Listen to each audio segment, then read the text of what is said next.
great trust in government.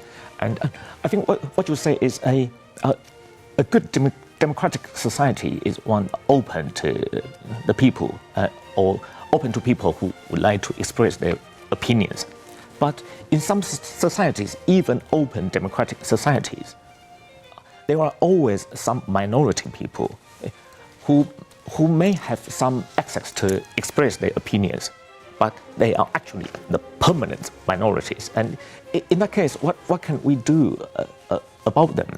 Just simply because this is a good constitutional democratic society already. So they do their best. They try to express their opinions and try to convince other people, but they can't win anyway. So in that situation, what can we do? So I think your question makes two important points. One is that democracy is not a magic cure to all the problems that people face. That even in a decent democracy, there would be inadequacies in the structure of the government which might leave some people unjustly treated or in dire conditions. Many theorists try to cope with this problem by tweaking the notion of democracy so that democracy will be equal with the best of all possible government, but it will have no shape, no internal coherence. It will be an amalgam of different solutions to different problems with the title democracy at the top. If we keep democracy to the idea of responsiveness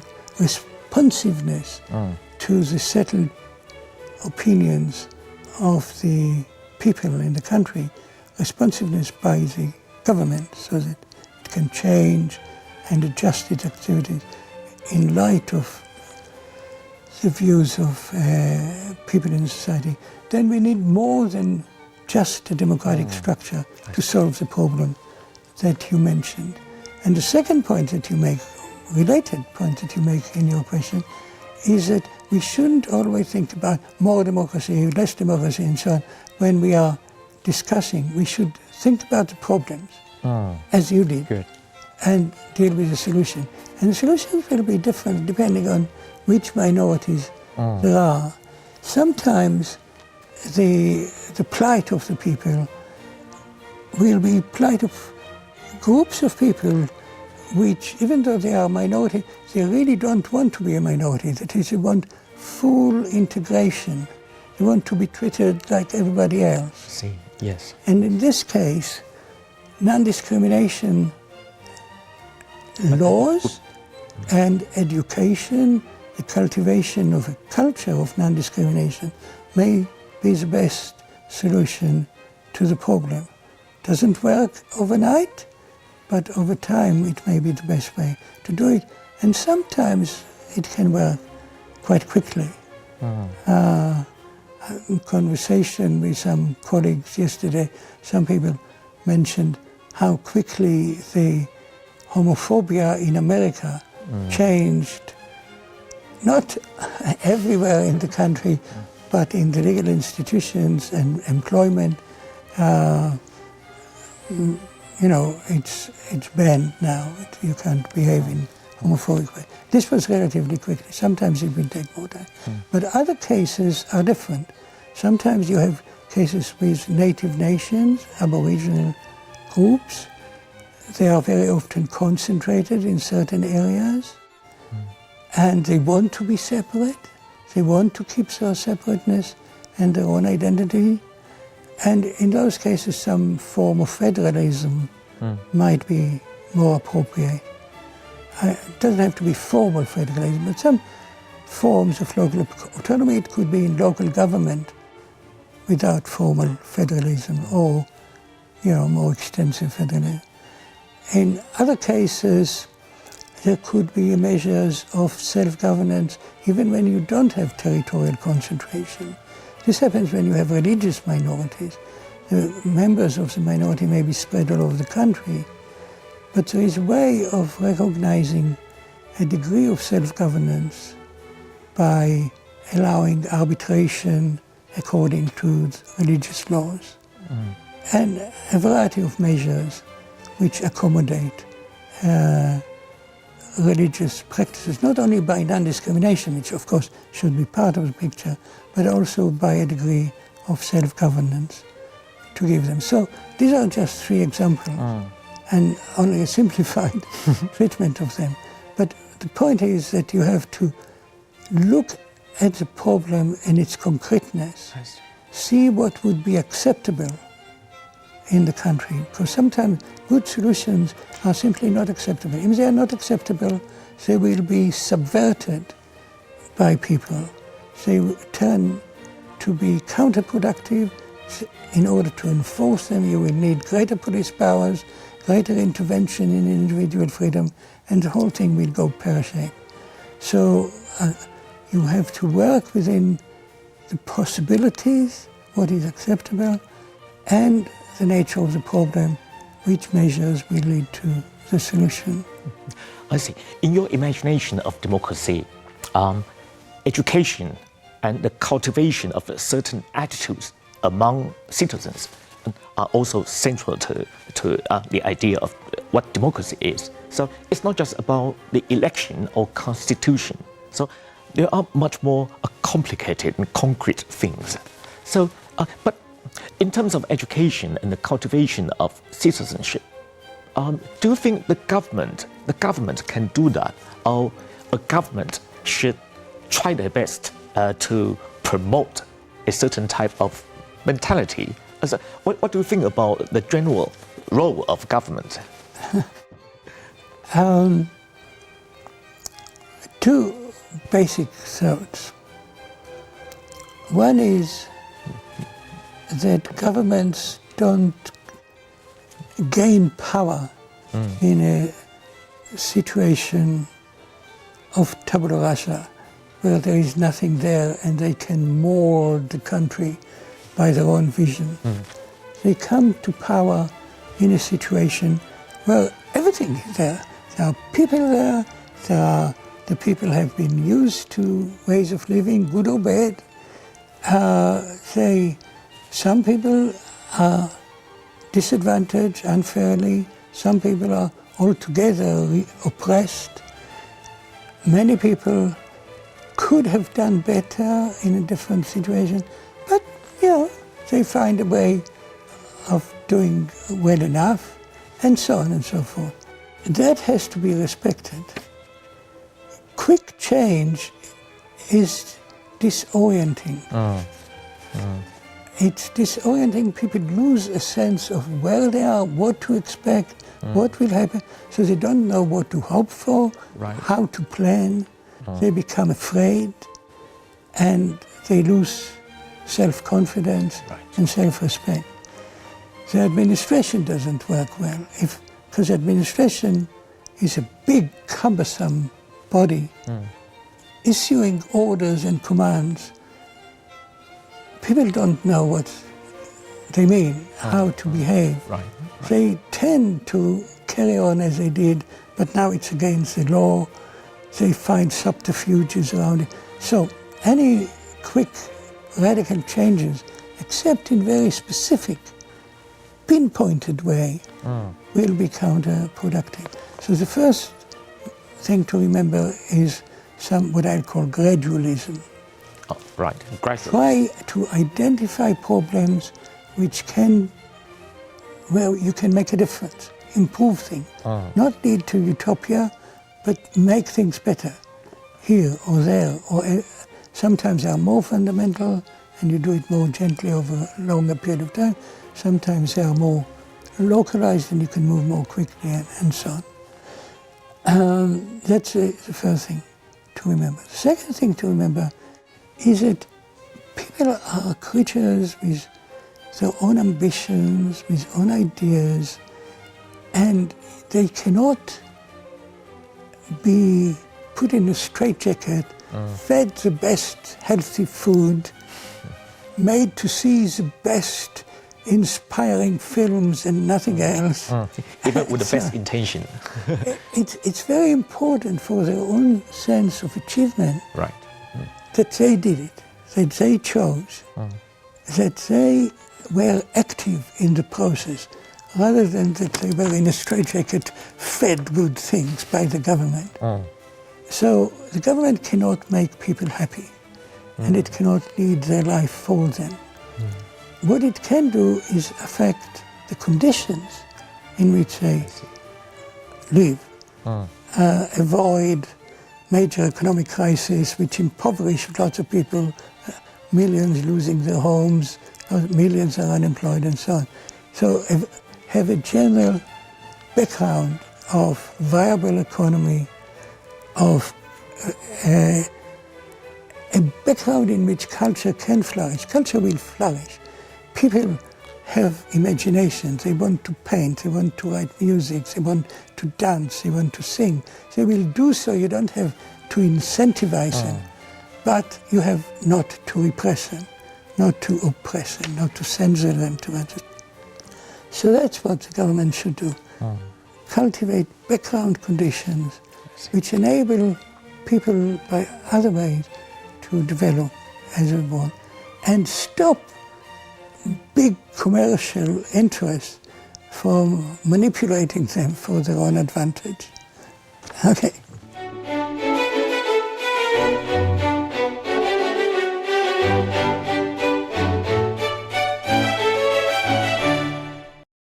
So the government should not make decisions for the people. It has to keep the conditions open, as much open as possible for people to make their own choices. Okay. Not make decisions for other people in the small scale of their life. Right. Right. Of course, the decisions the government makes in a democracy will be the decisions that people make, because people will create the government. So just want to warn about that. But once we have the government, it should allow people to manage their own life and improve the conditions in which they do so. No, right. And you mentioned this. It is the goal of all political action to enable individuals to pursue valid conceptions of the good and to discourage evil or empty ones.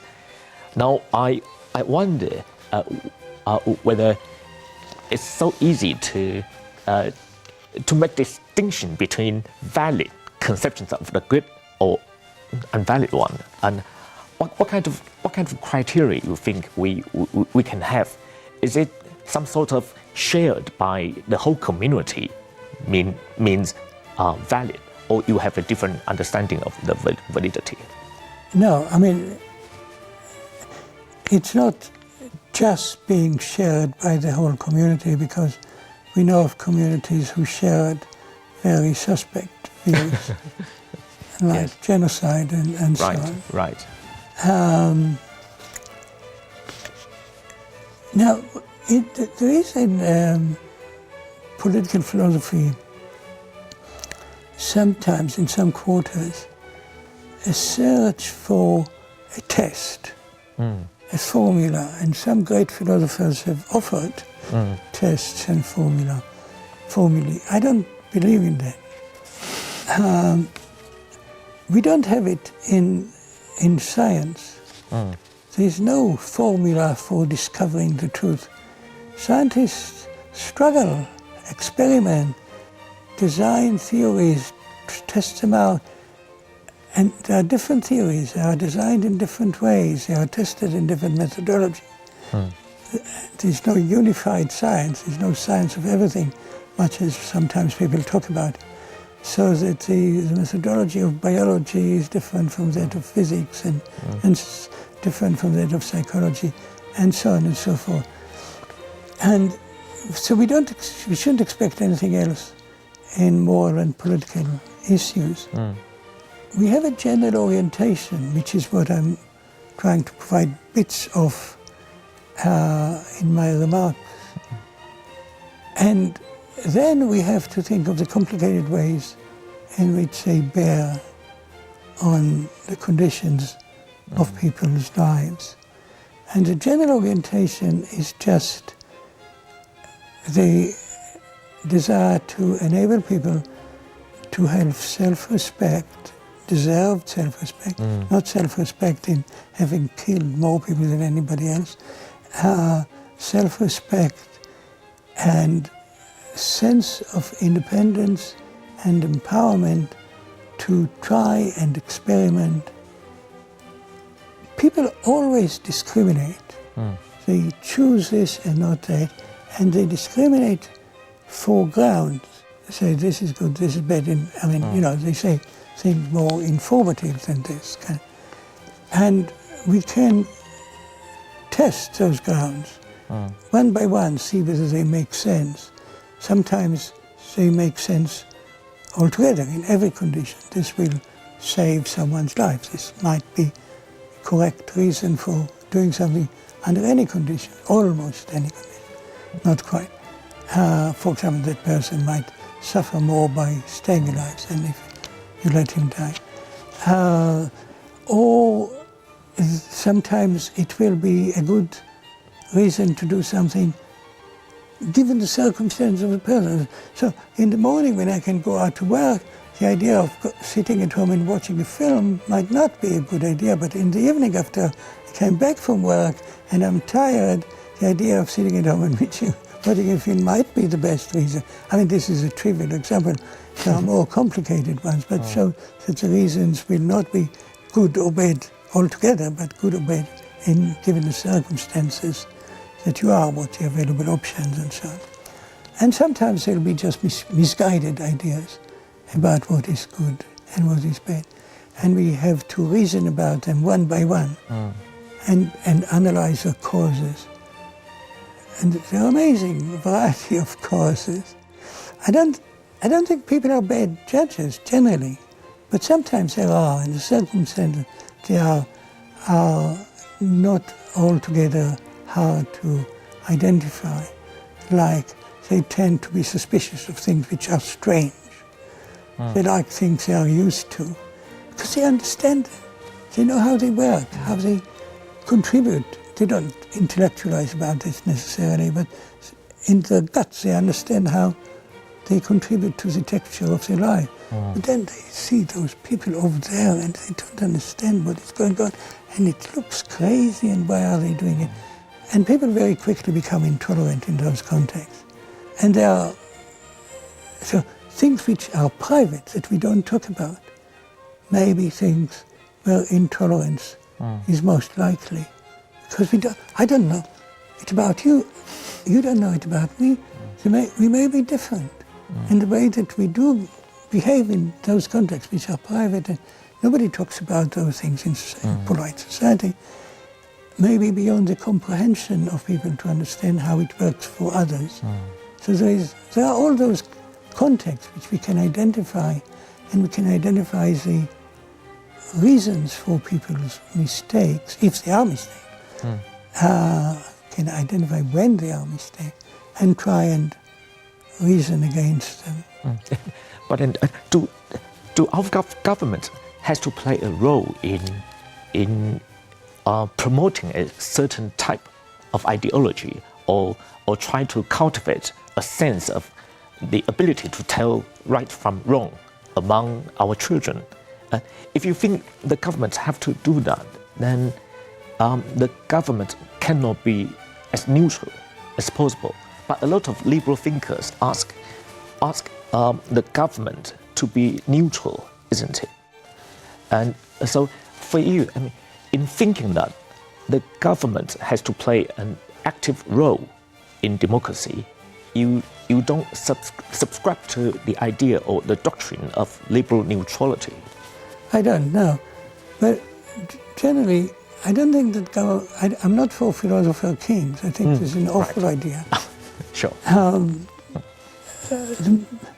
The government at the highest level of government should be informed by values, by moral vision, right, but not created.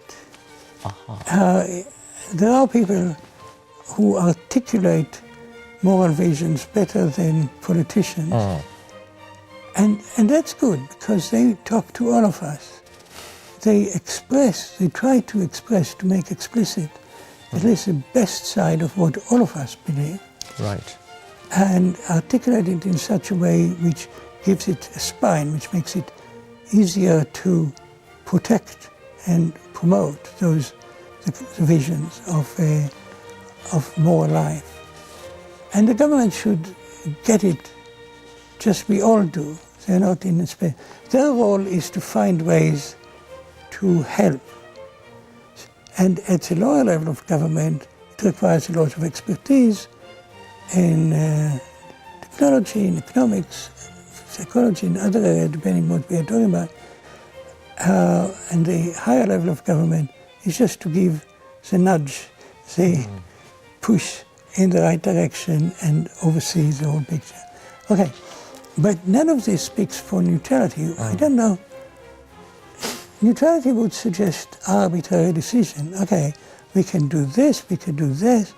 One could be good, one could be bad. Maybe it's neither good nor bad, but we might know, but we are not allowed to act on that. Instead, let's toss a coin. It doesn't seem to make sense to me. So there are two things which are important, right?